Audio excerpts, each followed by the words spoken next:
मनोज जरांगे पाटील यांच्या आंदोलनाचा आज 4था दिवस आहे। आजपासून मनोज जरांगे पाटील यांनी पाणी सुद्धा पिणे बंद केलं आहे, परंतु सरकारचे मौन आणि जरांगे पाटील ठाम असं कुठं तर सध्याचं चित्र आहे। या संदर्भात आपण मराठा महासंघाचे अध्यक्ष राजेंद्र कोंडरे यांच्याशी चर्चा करणार आहोत। सर, आज मनोज जरांगे पाटील यांच्या आंदोलनाचा 4था दिवस आहे, यातून कुठं तर मार्ग निघतोय असं तुम्हाला वाटतंय का? जरांगे पाटलांच्या दोन मागण्या आहेत। एक मराठा कुणबी एक असल्याचं GR काढा, त्यानंतर मराठवाड्यामध्ये हैदराबाद गॅझेट लागू करा। गॅझेट लागू करायचा जो अर्थ आहे की हैदराबाद गॅझेट मध्ये प्रत्येक जिल्ह्यामध्ये कोणत्या प्रकारच्या जाती आहेत त्याच्या नोंदी आहेत, पण त्या नोंदी आहेत सामुदायिक। आणि मराठवाड्यातल्या बऱ्याच लोकांना सर्टिफिकेट न मिळण्याचं कारण काय की त्यांचं जे कन्व्हर्शन कुणबी मधनं पुढे 1920 नंतर मराठामध्ये झालेलं आहे, ते मराठाचं त्यांना रिस्टोर करायचंय कुणबीमध्ये।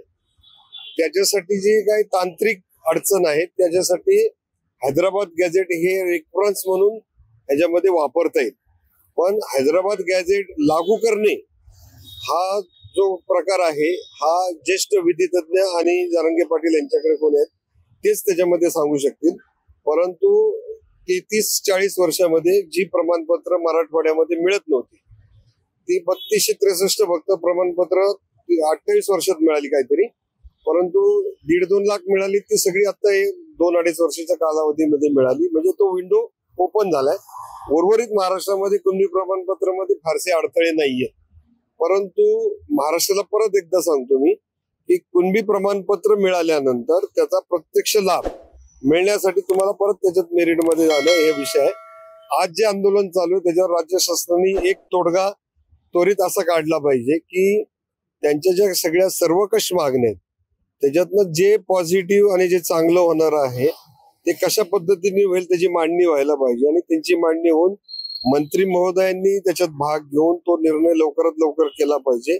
कारण जसं जसं आरक्षण लांबत हे आंदोलन लांबत चालेल, मुंबई ठप्प झालेली आहे आणि त्याच्यातून इंटरनॅशनल संदेश जातोय, त्यामुळे आता तो निर्णय तातडीने सरकारने घेणं आवश्यक आहे। सर, एकनाथ शिंदे मुख्यमंत्री असताना नितीन करीर यांच्या अध्यक्षतेखाली एक बैठक झाली होती। त्या बैठकीला तुम्ही, मनोज जरांगे पाटील, नरेंद्र पाटील आणि किशोर चव्हाण हे सुद्धा उपस्थित होते। नेमकं त्या बैठकीत काय झालं होतं? ती आंतरवाली सराटीत जो पहिलं आंदोलन होणार होतं त्याच्या आधी ती बैठक झाली होती? नाही, मनोज जरांगे पाटील उपोषणाला बसलेले होते आणि त्याच दरम्यान ती मंत्रालयामध्ये बैठक लावलेली होती।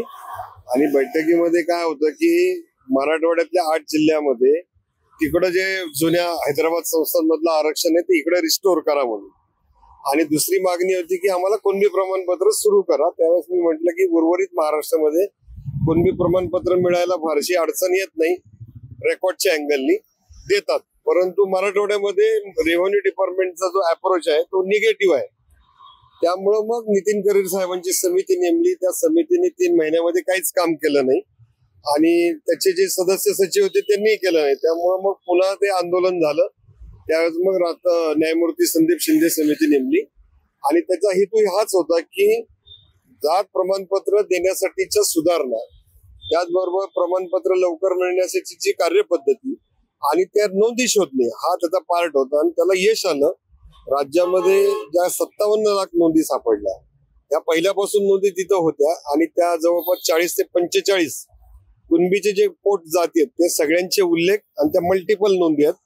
आणि ह्या मल्टिपल नोंदीचा वापर करून आता राज्यातल्या ज्यांना प्रमाणपत्र त्याला ते वेबसाईटवर ऑनलाईन मिळतंय।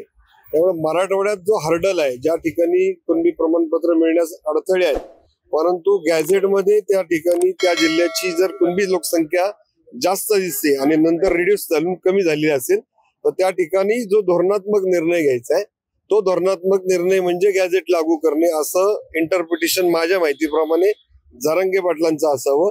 आणि गॅझेट लागू करणं टेक्निकली हा शासनापुढची अडचण आहे, म्हणून ह्याच्यातनं चर्चेतून मार्ग काढून ह्याच्यात एक सुटसुटीत फॉर्म करून धोरण ठरवणं आणि त्या धोरणाला कायद्याच्या चौकटीत बसवणं हे अभिप्रेत आहे। सर, ओबीसीतनं आरक्षण देणं शक्य आहे तुम्हाला असं वाटतं का? कारण तुम्ही बरेच दिवस झालं मराठा आरक्षणाचा अभ्यास करत आहात, तुम्ही सुद्धा मराठा आरक्षणासाठी वेळोवेळी कोर्टाची पायरी चढलेली आहे। आता ऑलरेडी मराठा समाजाला आरक्षण आहे। कोणतं?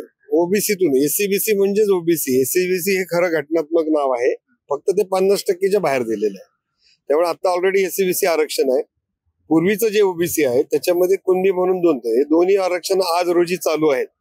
मधल्या काळामध्ये काय झालं होतं की ज्यावेळेस एससीबीसी आरक्षण गेलं त्यावेळेस आम्हाला ईडब्ल्यूएस मिळालेलंच होतं. मग ते ईडब्ल्यूएस आरक्षण लोकांनी सांगितलं आम्हाला नको, म्हणून पुन्हा शासनाने नव्याने एससीबीसी दिलेलं आहे. आता त्या एससीबीसीच्या आरक्षणाची जी केस आहे ती मुंबई उच्च न्यायालयात ऑलरेडी चॅलेंज आहे. त्यामुळे त्यावर जर उद्या निर्णय पॉझिटिव्ह झाला तर ते 10% आरक्षण कंटिन्यू राहील. नसेल तर मग शासनाकडे दोनच पर्याय आहेत की आहे तो मराठा उचलायचा, 19% आरक्षणात टाकायचा. नसेल तर मग तो बाय डिफॉल्ट ईडब्ल्यूएस मध्ये जाईल. ईडब्ल्यूएस मध्ये सरळ 10% जागा आहेत. त्यामुळे याचा सर्वकष विचार हा समाजातल्या सगळ्या क्षेत्रांनी लोकांनी करायला पाहिजे. तर मराठा आणि कुणबी हे एक आहेत का वेगवेगळे आहेत, हा प्रश्न सातत्याने विचारला जातो. मराठा आणि कुणबी हे जे आहेत ते महाराष्ट्राच्या अनेक जिल्ह्यांमध्ये रेकॉर्डवर जबाबदारीने सांगतोय जवळपास 80 ते 90 ठिकाणी त्याची सीमारेषा अस्पष्ट आहे.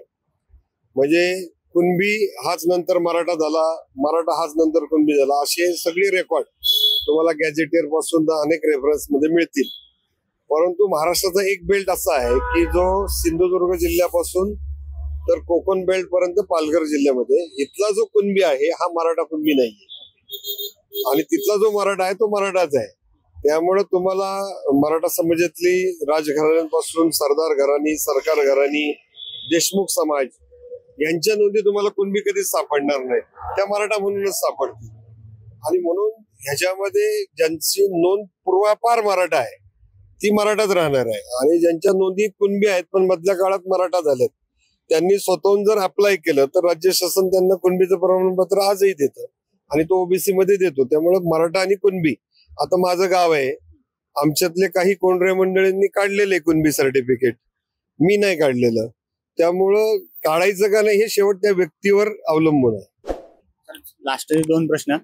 आता जे जरांगे पाटील यांना भेटायला नेते जात आहेत त्यांना टार्गेट केलं जात आहे, हे तुम्हाला कसं वाटतं? बरोबर वाटतं का चुकीचं वाटतं? नाही, कसं टार्गेट करण्यापेक्षा त्यांचं म्हणणं ऐकून घेऊन आपलं पण म्हणणं त्यांना सांगितलं पाहिजे. परंतु भेट देणाऱ्या नेत्यांनी या गोष्टीचा गेल्या 10-20 वर्षात का अभ्यास केला नाही? फार आग लागल्यानंतर तुम्ही बंब घेऊन येणार याचाही काही अर्थ नाहीये. आणि नुसतं पाठिंबा असं म्हणू नका.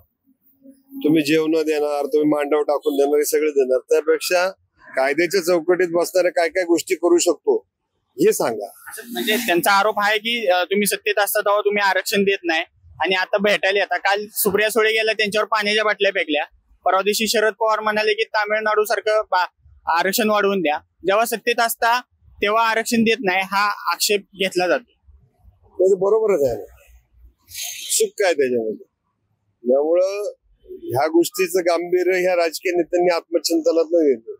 पूर्वी काय होतं, लोक किती ओरडले तरी विषय मारून न्यायचे. आता लोक ऐकायच्या मूडमध्ये नाहीये. त्यामुळे प्रत्येक नेत्यांनी आत्मचिंतन करावं. पण याचा अर्थ त्या नेत्यांनी काहीच केलं नाही असं नाही होत. त्यांचं सहकार असेल, शिक्षण, उद्योग, विविध क्षेत्रामध्ये त्यांचं काम आहे. त्याबद्दल अत्यंत खालच्या पातळीवर जाऊन कोणत्याही नेत्याच्या बद्दल बोलू नये ही माझी अपेक्षा आहे आणि विनंती. तर लास्टचा प्रश्न की आता यापुढे सरकार मराठा आरक्षणासाठी पर्याय काय? ऑलरेडी आता एससीबीसी आरक्षण लागू आहे. मराठवाड्याच्या सर्व मंडळींची मागणी आहे की आम्हाला हे नको, आम्हाला तुम्ही ओबीसी मध्ये टाका. आता हा निर्णय आहे सरकारचा आणि मग तो सरकारने घ्यायला पाहिजे अशी जर त्यांची अपेक्षा असेल तर गैर काय? त्यासाठी सरकारने विचार करून आज सांगावं. सरकारने आपला विचार करून सांगावा असं राजेंद्र कोंढरे यांनी सांगितलंय.